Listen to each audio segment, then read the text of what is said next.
Саламаттыкты сактоо министрлигинин акыркы маалыматына ылайык Кыргызстанда 30 миңге жакын жубайлар тукумсуздук көйгөйүнө кабылышат. Редакция бул ирет Баткендеги тукумсуздукту дарылоонун абалы менен тааныштырат.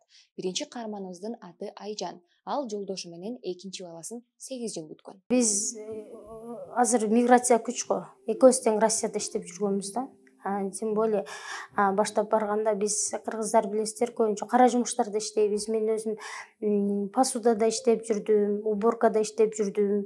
Ошол учурда суук өтүп воспаление болуп эме болгон экен. Анан күйөөм дагы айрыкча эмеде гүл саткан магазинде иштейт эле да. Гүл саткан магазин бул эме холодильниктин ичинде, дайым ошонун ичинде иши болгондуктан анда дагы суук өткөн бар экен да. Ошондон экөөбүз чогуу лечение алганбыз. Айжан биринчи баласын турмушка чыгаруу менен эле төрөгөн. Ал эми экинчи баласын каарман 7 жыл күткөн. Эми гана арзып күткөн баласы боюнда болгондо 1 айдан кийин чарчап калган. Балалуу болдук. Менден эле болсо керек суук өткөрүп алгам го деп лечение кылып жүрдүк, бирок болгон жок. Көп аракет кылдык. Акырында 7 жылы болду, бирок 1 ай көтөргөндө эле мен жоготуп алдым да аны. 1 ай көтөргөндө эле жоготуп алдым. Ошондо медиктер айтты, сен гинекологдор айтты, сен жакшылап лечение кыл, күйөөңдү дагы жакшылап лечение кылып, анан боюңда болот дегенден экөөбүз анан чогуу лечение алып отурдук да. Дарыгерлер Айжандын жолдошун ооруканага көргөзүүгө мажбурлаганга чейин жубайлар эркекте дагы маселе болушу мүмкүн деп эч ойлошкон эмес. Жолдошумду алып келген эмесмин эч. Леченияга өзүм суук өткөрүп алгам, мен өзүм ооруп атам деп эле жүргөм да.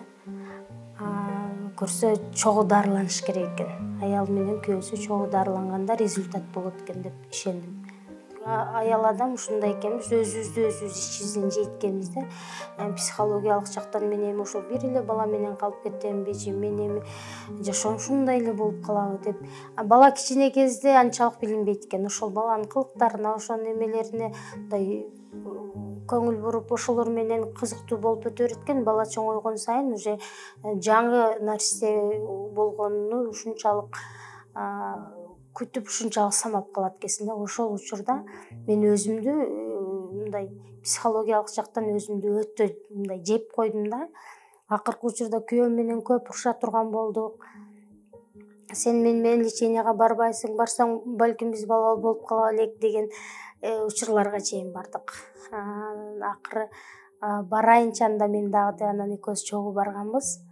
Мен ошону башында эле өзүмдү айыптеп же өзүм менден эле кетип атат деп эле эме кылбай, башында эле медикке кайрылып, жолдошумду дагы алып келип болгондо балким мен азыр 9 жылдын арасында мен дагы бир 2 балалуу болуп калмакмын деп ойлойм. Бирок азыр дагы кеч болсо да балалуу болгонума сүйүнөм. Буга чейин жубайлардын ортосунда бала болбой жаткан болсо, талаптарга кайрылууга шашып, кандайдыр бир элдик ырым-жырымдарга барышса, азыр интернеттен жооп издеп жатышат. Бирок мурункудай эле дарыгерлерге дароо кайрылышпайт. Кээде медициналык кеңешке кечирээк кайрылып калган учурлар болот. Мисалы, эмчиге барат, домчуга барат, кээ бир кыргыздын ырым-жырымдарын кылат. Анан такыр болбой калганда, анан кийин дарыгердин кеңешиге келген аялдар дагы жок эмес, мындайлар дагы кезигет. Бирок бардыгын мынтип айта албайм. Арасынан азыр мындай интернет кызматы жакшы өрчүгөн, арасынан кээ бирөөлөрү маалыматы барлар окуп, анан мындай кылсам болот экен, андай кылсам болот экен деп келген аялдар дагы жок эмес да, бар. Бүткүл дүйнөлүк саламаттыкты сактоо уюмунун аныктамасына ылайык, төрөт курагындагы аял контрацепцияны колдонбостон үзгүлтүксүз жыныстык катнашка барса, 12 ай бою боюна бүтпөсө, тукумсуздук деп эсептелет. Бирок кыргыз коомчулугунда кыз турмушка чыгаары менен боюнда болбосо, айланасы тарабынан көпчүлүк учурда кысымга, сөзгө кабыла баштайт. Көбүнчө эле мындай 3 ай күтүп, 5 ай күтүп, 1 жылга жетпей, мындай күйөөм жактан же кайын журтум жактан мындай төрөбөйсүң деген сөздөр болуп атат, же өзүмдү мындай башкача сезип атам, чындап эле менде төрөбөй турган бир причина барбы деп келген аялдар толтура. Мисалы, көп мындай учурлар катталат. Үйлөнгөндөн кийин мындай аял өзүгө жоопкерчиликти алып алат да. Эже менде болбой атат, мындай кылдым эле кантсем болот, мындай эле андай эле. Анан бирок аялдар негизинен жакшы мындай түшүндүрүп айтсаң айтканды кылат баткенде.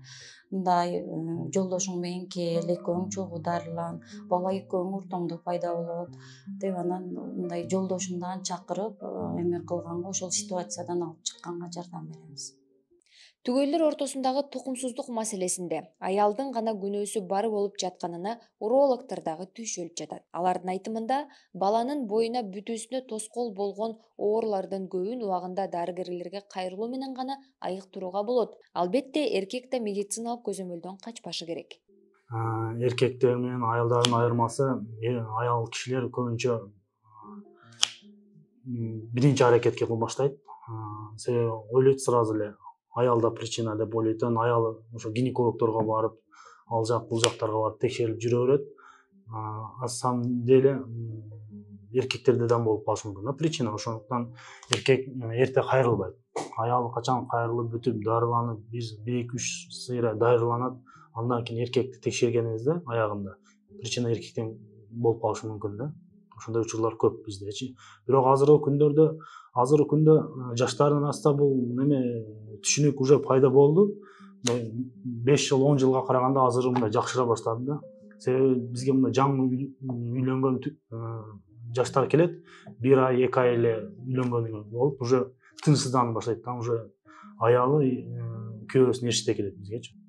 Самаркандек айылындагы жалпы дарыгердик практика борборунун ден соолукту чыңдоо бөлүмүнүн адиси Пари Хусейнова айыл тургундарын үйлөнүү алдында текшерүүдөн өтүүгө чакырат. Анын тынчсыздануусу эмгек миграциясына байланыштуу. Нике кыйыштан алдын кыз менен бала таанышкандан баштап экөө чогуу доктордун көзөмөлдөн өтсө мен ушул маселени жебем. Себеби бизде миграция күчтүү. Ошого байланыштуу биринчи рентгенден өтүш керек. ВИЧ центрден анализдерди тапшырып, анан кийин аялдардын жана эркектердин көзөмөлүдөн, докторлордун медицина көзөмөлдөн өткөндөн кийин нике кыйса жакшы болмок деп эсептейм да. Эркектер дагы кездешет. Себеби эркектер өздөрүнүн ден соолугуга кайдыгер каралышат. Алар тартынышат, доктордун көзөмөлүгө барбайттар. Ошондуктан бизде тукумсуздук көбөйүп жаткан себеби ошого. Ошого себептүү эркектер дагы докторлордун көзөмөлүнөн өтүп, алар дагы өздөрүнүн ден соолугуга жакшы кам көрүп, тукумсуздуктун алдын алат деп ойлойбуз да.